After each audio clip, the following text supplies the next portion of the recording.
ಎಲ್ಲರಿಗೂ ನಮಸ್ಕಾರ. ಕುಂದಾನಗರಿ ನಮ್ಮ ಬೆಳಗಾವಿ ಯೂಟ್ಯೂಬ್ ಚಾನಲ್ಗೆ ನಿಮ್ಮೆಲ್ಲರಿಗೂ ಆತ್ಮೀಯ ಸ್ವಾಗತ.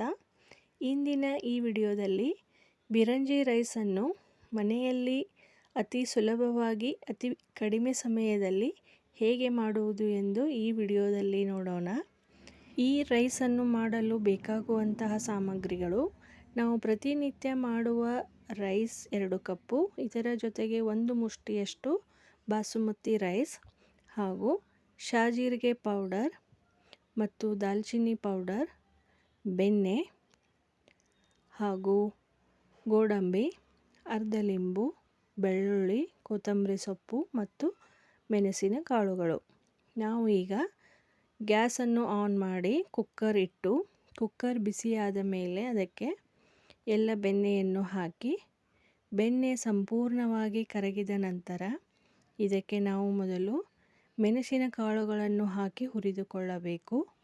ಈ ಮೆಣಸಿನ ಕಾಳುಗಳು ನಮ್ಮ ಆರೋಗ್ಯಕ್ಕೆ ಬಹಳ ಉತ್ತಮ ಆಹಾರ ಪದಾರ್ಥ ಆಗಿವೆ. ಹಾಗೂ ಮೆಣಸಿನ ಕಾಳುಗಳು ಹುರಿದುಕೊಂಡ ನಂತರ ಇದಕ್ಕೆ ಗೋಡಂಬಿಗಳನ್ನು ಹಾಕಿ ಹುರಿದುಕೊಳ್ಳಿ.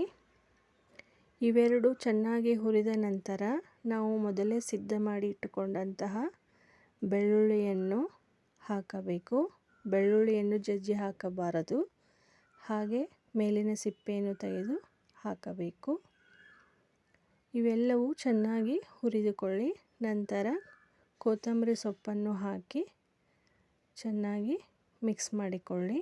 ಈ ರೈಸನ್ನು ಮಾಡಲು ಯಾವುದೇ ಕುಕ್ಕಿಂಗ್ ಆಯಿಲ್ ಯೂಸ್ ಮಾಡುವ ಅವಶ್ಯಕತೆ ಇಲ್ಲ. ಕೇವಲ ಬೆಣ್ಣೆಯಲ್ಲಿಯೇ ರೆಡಿಯಾಗಿ ಬರುತ್ತದೆ. ಸ್ವಾದವು ತುಂಬ ಚೆನ್ನಾಗಿರುತ್ತದೆ. ಈಗ ಇದಕ್ಕೆ ದಾಲ್ಚಿನ್ನಿ ಪೌಡರ್ 1.5 ಸ್ಪೂನು, ಅದೇ ಅಳತೆಯಲ್ಲಿ ಶಾಜೀರಿಗೆ ಪೌಡರನ್ನು ಸಹ ಹಾಕಬೇಕು. ಈ ದಾಲ್ಚಿನ್ನಿ ಮತ್ತು ಶಾಜೀರಿಗೆ ಪೌಡರನ್ನು ಅಂಗಡಿಗಳಿಂದ ತರುವ ಅವಶ್ಯಕತೆ ಇಲ್ಲ. ಮನೆಯಲ್ಲಿಯೇ ಬಹಳ ಈಸಿಯಾಗಿ ಮಾಡಿಕೊಳ್ಳಬಹುದು. ಈಗ ಇದೆಲ್ಲವನ್ನು ಚೆನ್ನಾಗಿ ಮಿಕ್ಸ್ ಮಾಡಿ, ನಂತರ ಅಕ್ಕಿಯನ್ನು ನೀರಿನಲ್ಲಿ 2-3 ಬಾರಿ ತೊಳೆದು ನಂತರ ಚೆನ್ನಾಗಿರುವ ನೀರಿನಲ್ಲಿ ಇಟ್ಟಿದ್ದೇನೆ. ಈಗ ಈ ಅಕ್ಕಿಯನ್ನು ಈ ಒಗ್ಗರಣೆಗೆ ಹಾಕಿ ಎಲ್ಲವನ್ನು ಮಿಕ್ಸ್ ಮಾಡಿಕೊಳ್ಳಿ. ಎಲ್ಲವೂ ಚೆನ್ನಾಗಿ ಮಿಕ್ಸ್ ಆದ ನಂತರ ಇದಕ್ಕೆ ಅರ್ಧ ಲಿಂಬೆಹಣ್ಣನ್ನು ಸಂಪೂರ್ಣವಾಗಿ ಹಿಂಡಬೇಕು. ನಂತರ ಇದಕ್ಕೆ ನಾವು ರುಚಿಗೆ ತಕ್ಕಷ್ಟು ಉಪ್ಪನ್ನು ಹಾಕಿಕೊಳ್ಳಬೇಕು.